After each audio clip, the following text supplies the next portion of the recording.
Hope आप सभी अच्छे होंगे, अपने घर पे होंगे, सेफ होंगे। तो आज आप हम मुझे इस चेयर में बैठा देख रहे होंगे और सर सोच रहे होंगे सर आज बैठे हुए क्यों हैं। तो आज की वीडियो बेसिकली मैंने जो आज फैसला लिया गया है 12th एग्जाम को कैंसिल करने का पीएम मोदी की अध्यक्षता में, उसी चीज को मैं आज डिफाइन करने के लिए आया हूँ आप लोगों के सामने। तो जैसा कि आज बताया गया, आज फैसला लिया गया उनकी अध्यक्षता में कि जो एग्जाम है 12th का वो कैंसिल हो गया है। और सबसे पहले तो कांग्रेचुलेशंस उन बच्चों को जो इस फैसले से पास हो गए हैं, और मैं उनकी बेहतर भविष्य की कामना करता हूँ। मैं कुछ बातें करना चाह रहा हूँ, तो एक दो शब्द आप लोगों से बातें करना चाह रहा हूँ इस डिसीजन को लेकर के। What exactly the decision is कि जो अभी हाल ही में देखा गया कि कोरोना को लेकर के बहुत ज़्यादा केसेस बढ़ रहे हैं, तो एग्ज़ाम को लेना, सेंटर पे उतना बंदोबस्त करना, उस फैसले के कारण एग्ज़ाम को कैंसिल कर दिया गया। जो अभी हाल ही में 10th के साथ भी हुआ, 10th में भी एग्ज़ाम कैंसिल हो गया। तो मेरा वीडियो बनाने का मोटिव बस यही है कि 10th का एग्ज़ाम कैंसिल हुआ तो वो एक हद तक मुझे लगा कि चलो ठीक है, 10th तो है, क्योंकि आगे तो फिर 11 12 को क्लियर करना रहता है, तो वहाँ पे बच्चे आसानी से फिर क्लियर हो जाते हैं कि चलिए 10th है, 10th में हमने मेहनत करी है, 11 12 भी हम लोग को पार करना है अच्छे से। लेकिन जब 12th के एग्जाम को कैंसिल किया गया, ठीक है, इसके बाद बच्चों का पड़ाव चला जाएगा ग्रेजुएशन, वो अब ग्रेजुएशन की ओर प्रोसीड करेंगे। तो मेरा बेसिक मोटो ये है कि यहाँ पे जजमेंट के आधार पे तो वो आगे नहीं जाएंगे कि उनका एग्जैक्टली मार्क्स क्या है। और वो जैसे कि अब हमारे टाइम में क्या होता था कि हमने 60% मार्क्स लाया तो हमें साइंस मिलेगी, ये मिलेगी। तो अभी वो चीज है कि लिटरली मुझे भी लगता है कि मार्क्स सबको कहीं ना कहीं अच्छा ही मार्क्स आएगा, किसी को खराब मार्क्स आने से रहा, और कोई भी सेकेंड थर्ड ऐसा तो कोई सोच भी नहीं सकता है। तो ये ठीक है, लेकिन मुझे ये समझ नहीं आता कि अब इस फैसले को लेकर के जो हम आगे बढ़ेंगे, जो बच्चे आगे जाएंगे, तो ग्रेजुएशन में मान लीजिए मैं 12th से साइंस हूँ, मैंने आर्ट्स चूज करा, और ग्रेजुएशन में सभी जानते हैं कि कितना लोग पढ़ते हैं, वो सभी जानते हैं अच्छे से, है ना। जो पढ़ने वाले हैं वो तो पढ़ेंगे ही, उनके लिए तो कोई इशू नहीं है। वो अभी उनके लिए थोड़ा डिसअपॉइंटिंग मोमेंट ही भी ये रहा होगा कि आखिर इतना मेहनत हमने किया और एग्जाम कैंसिल हो गया। तो उन बच्चों के लिए यही है कि निराश नहीं होना, आपने मेहनत किया, वो आपकी एबिलिटी है आपके पास कि आप आगे भी बढ़ोगे तो अच्छा ही करोगे, ठीक है। लेकिन बेसिकली मैं उन बच्चों को ये एक चीज बताना चाहूंगा जो थोड़ा सा वीक रहे होंगे, जिन्होंने मेहनत नहीं करी होगी, उनको बस एक टिप्स यही दूंगा कि अभी तो आप आगे बढ़ गए, लेकिन आपको आगे फ्लो, पहाड़ जब हम चढ़ते हैं ना, तो क्या देखते हैं कि हम जब नीचे से चढ़ना स्टार्ट करने बहुत आसान लगता है कि हाँ चढ़ रहे हैं, कोई दिक्कत नहीं, चढ़े हैं। लेकिन जब हाफ ऑफ पहुंचते हैं तो अब हमें लगता है कि अब हम कैसे पहुंचेंगे उतना दूर, है ना।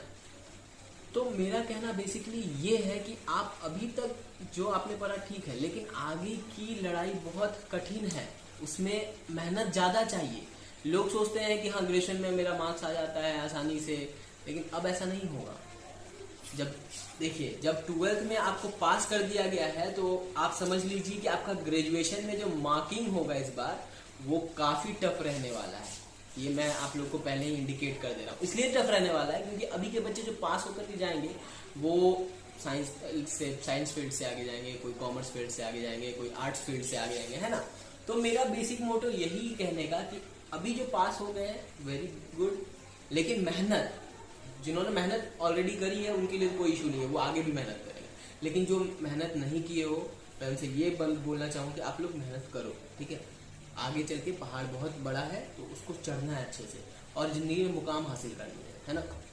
दूसरी चीज, अब सरकार के फैसले की बात करते हैं, जो 12th का एग्जाम कैंसिल किया गया। मेरा बस कहना ये, मैं किसी को ब्लेम नहीं कर रहा, मैंने किसी सरकार को पॉइंट आउट नहीं किया, बस मैं एक मुद्दा पूछना चाह रहा हूँ कि आपने तो पास किया, आपकी एजुकेशन से CBSE, central board of secondary education, सिर्फ हमारे बिहार स्टेट या फिर प्रॉपर झारखंड, प्रॉपर उड़ीसा, मध्य प्रदेश, एक पर्टिकुलर जगह पे तो है नहीं, ये पूरे इंडिया को कंडक्ट करता है, पूरे इंडिया के लेवल पे है ये स्तर।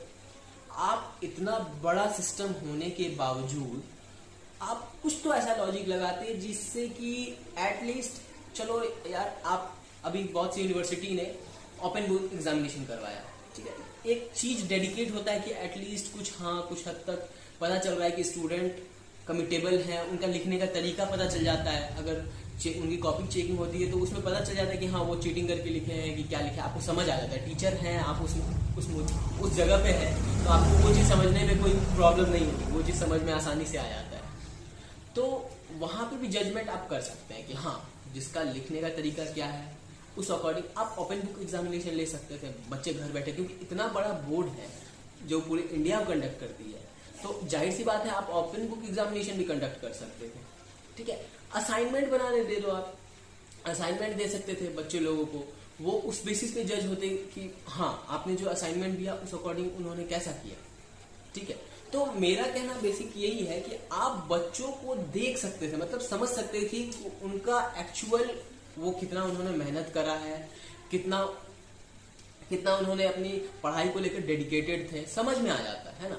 इससे मेरा बस यही मोटो था कि ये एग्जाम कैंसिल ना हो करके कुछ दूसरा डिसीजन लिया जाना चाहिए था। और मैं एक बात कहना चाहूंगा ये कि अभी देखिए लॉकडाउन का प्रोसेस है, होता क्या है, अनलॉकिंग प्रोसेस होता है, तो उसमें हम क्या देखते हैं, मॉल्स सबसे पहले खुलते हैं, रेस्टोरेंट खुल जाते हैं, है ना, पार्क खुल जाते हैं और सिनेमा घर वगैरह खुल जाते हैं, है ना, मॉल्स वगैरह सिनेमा घर सारा चीज खुल जाता है। लेकिन एजुकेशन को सबसे लास्ट में रखते हैं कि नहीं, वहां पे सेफ्टी, बच्चों की सेफ्टी की बात है, मानता हूं मैं बच्चों की सेफ्टी की बात है, लेकिन अगर ये बात सेफ्टी को लेकर के है तो मैं एक चीज ये भी कहना चाहूंगा कि बच्चों की सेफ्टी सबसे ज्यादा स्कूल में ही है, क्योंकि बच्चे जितना घर पे सेफ नहीं रहते उससे ज्यादा स्कूल में सेफ रहते हैं, क्योंकि वो टीचर की बात सुनते हैं, है ना, टीचर को समझते हैं, टीचर अगर वो कह रहे हैं तो वो भी फॉलो करते हैं। ऐसा नहीं है, स्कूल मुझे लगता है, मेरे in my point of view school is the safest place. आप मुझे कमेंट सेक्शन में बताइएगा कि क्या अभी के दौर में मॉल, रेस्टोरेंट, जितनी भी चीजें हैं उनसे सबसे ज्यादा सेफेस्ट प्लेस क्या है, इंक्लूडिंग स्कूल्स। आप बता सकते हो खुद कमेंट सेक्शन में, मुझे बिल्कुल बताना, मैं भी जानना चाहता हूँ कि आखिर सबसे सेफेस्ट प्लेस है कौन सा। लोग कह रहे हैं कि नहीं स्कूल बंद है, ठीक है ऑनलाइन क्लासेस चल रही है, ऑनलाइन क्लासेस चल रही है, आपके पास सुविधा है, आप ऑनलाइन क्लासेस है जो गांव से रिलेटेड है, वहां पे जहाँ पे नेटवर्क की इशू है वो कैसे लेंगे, जिनके पास मोबाइल की फैसिलिटी अवेलेबल नहीं है सही से।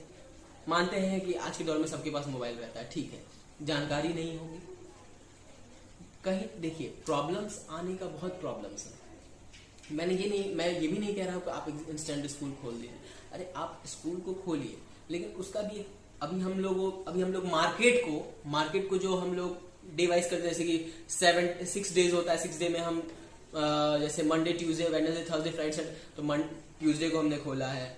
अभी हाल ही में जो फैसला आया है बिहार में, जिसमें कि 2-2 दिन करके गैप करके खोल दिया गया है, मार्केट्स को खोला जा रहा है। ठीक है, तो बहुत अभी दिल्ली गवर्नमेंट ने भी फैसला लिया है, वो अनलॉकिंग के प्रोसेस पे चालू कर रहे हैं। अब देखते हैं 8 तारीख को उनका क्या फैसला आता है कि वो किस चीज पे पहले आगे बढ़ते हैं। लेकिन मुझे नहीं लगता कि वो स्कूल को लेकर के आगे बढ़ेंगे, क्योंकि स्कूल कॉलेजेस लोग सोचते हैं कि वो सबसे ज्यादा अनसिक्योर प्लेस है। मेरी सरकार से बस यही राय है कि स्कूल को अनसेफ प्लेस ना बताया जाए, सबसे पहली बात, क्योंकि स्कूल जो है कहीं ना कहीं सेफेस्ट प्लेस है, सबसे सेफ प्लेस है, इंक्लूडिंग इवन हम कहते हैं घर से भी सेफ प्लेस अगर कोई है तो वो स्कूल ही है, क्योंकि वहां पे सबसे ज्यादा डिसिप्लिन, रूल्स रेगुलेशंस, साफ सफाई, एवरीथिंग सबसे ज्यादा मेंटेन होता है। बच्चों की सेफ्टी भी उसी जगह पे सबसे ज्यादा मेंटेन होती है ना। तो अगर आगे फैसला आए तो गवर्नमेंट को इस बारे पे सोचना चाहिए कि स्कूल को लेकर के, स्कूल कॉलेज को लेकर के थोड़ा जागरूक हो। हाँ, आप भीड़ कम करने के लिए आप ऑड इवन का सिस्टम बहुत अच्छा सिस्टम है, ऑड इवन के अकॉर्डिंग जहाँ बच्चों की भीड़ ज्यादा है वहाँ ऑड इवन के अकॉर्डिंग आप रखिए, डे वाइज कर दीजिए कि हाँ 50% बच्चे हर एक क्लास में, आज 50%, कल 50%, जो 50% ऑफलाइन ले रहे हैं और 50% ऑनलाइन लेंगे। ठीक है, आप दोनों प्रोसेस को कम्यूटेबल रखिए, मैं ये कह रहा हूँ। उससे आपका क्या रहेगा, बच्चे की प्रेजेंस भी रहेगी और बच्चे जो ऑफलाइन नहीं ले पा रहे हैं वो ऑनलाइन, जो ऑनलाइन नहीं ले पा रहे हैं वो ऑफलाइन ले पाएंगे, है ना, वो सुविधा मिलेगा बच्चों को। तो मैं स्कूल को लेकर के भी एक टॉपिक पे आया और 12th के डिसीजन को लेकर के भी यही है कि मुझे लगता है सरकार को इस बारे में सोचनी चाहिए थी, और वहां पे आप एग्जाम ना करवा करके ओपन बुक एग्जाम भी करवा सकते थे, क्योंकि सीबीएसई इतनी बड़ी बोर्ड है और आई होप कि इतने टीचर्स हैं पूरे इंडिया में, जो कंडक्ट अगर होता तो फॉलो हो सकता था ये चीज।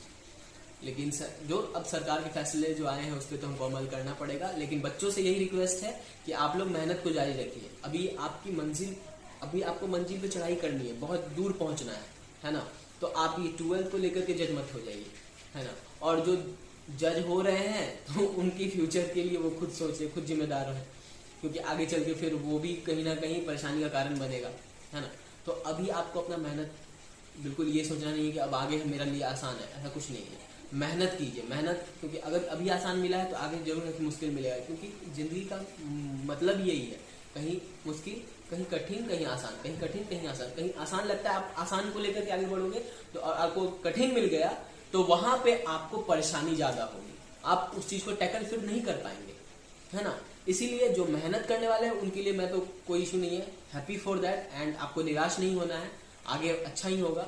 और जो मेहनत नहीं करने वाले हैं वो मेहनत करना स्टार्ट कर दीजिए, क्योंकि मंजिल अब मुश्किल होने वाली है। मुश्किल होगी तो मुश्किल से लड़ने का आपके अंदर एबिलिटी होना चाहिए, है ना।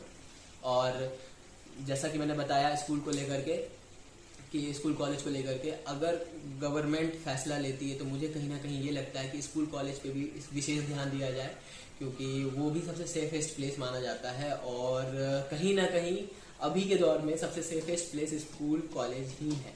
हाँ, आप भीड़ मत बढ़ाइए, मैं ये नहीं कह रहा भीड़ बढ़ा करके आप स्कूल खोल दीजिए, कॉलेज खोल दीजिए। एटलीस्ट जितना मॉल और रेस्टोरेंट में भीड़ होगा उसकी अकॉर्डिंग सबसे ज़्यादा अगर लॉ फॉलो होगा, जो भी सेफ्टी प्रोटोकॉल्स फॉलो होगा, वो सबसे ज़्यादा स्कूल में ही फॉलो होगा।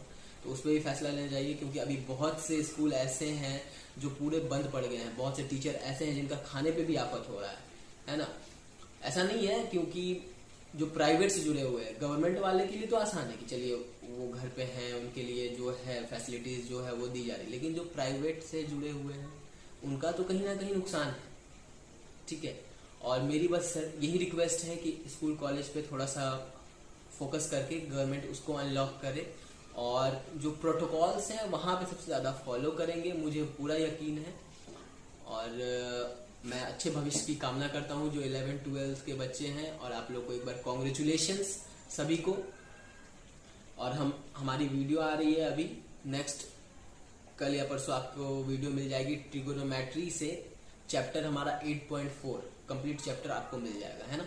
चलिए मिलते हैं हम लोग अगले वीडियो में, तब तक के लिए बाय बाय। घर पे रहें, सेफ रहें, जरूरी हो तभी बाहर जाए, और बाहर अगर आप निकलते भी हैं तो मास्क जरूर पहने, सेफ्टी प्रोटोकॉल्स को फॉलो कीजिए। जैसा कि मैंने जब वीडियो स्टार्ट करा था तभी मैंने बताया, सेफ्टी प्रोटोकॉल्स फॉलो कीजिए, आपको कोरोना से डरने की जरूरत नहीं है, ठीक है। और खुद को सेल्फ पॉजिटिव, हाँ खुद को पॉजिटिव रहना है, कोरोना पॉजिटिव नहीं होना है। खुद को माइंड का, आपका माइंड जो है परसेप्शन, नेगेटिव परसेप्शन नहीं जाना चाहिए, हमेशा पॉजिटिव रखो अपने माइंड को पॉजिटिव, कोरोना से रहोगे आप नेगेटिव। चलो मिलते हैं अगले वीडियो में, bye bye, take care, stay safe at home.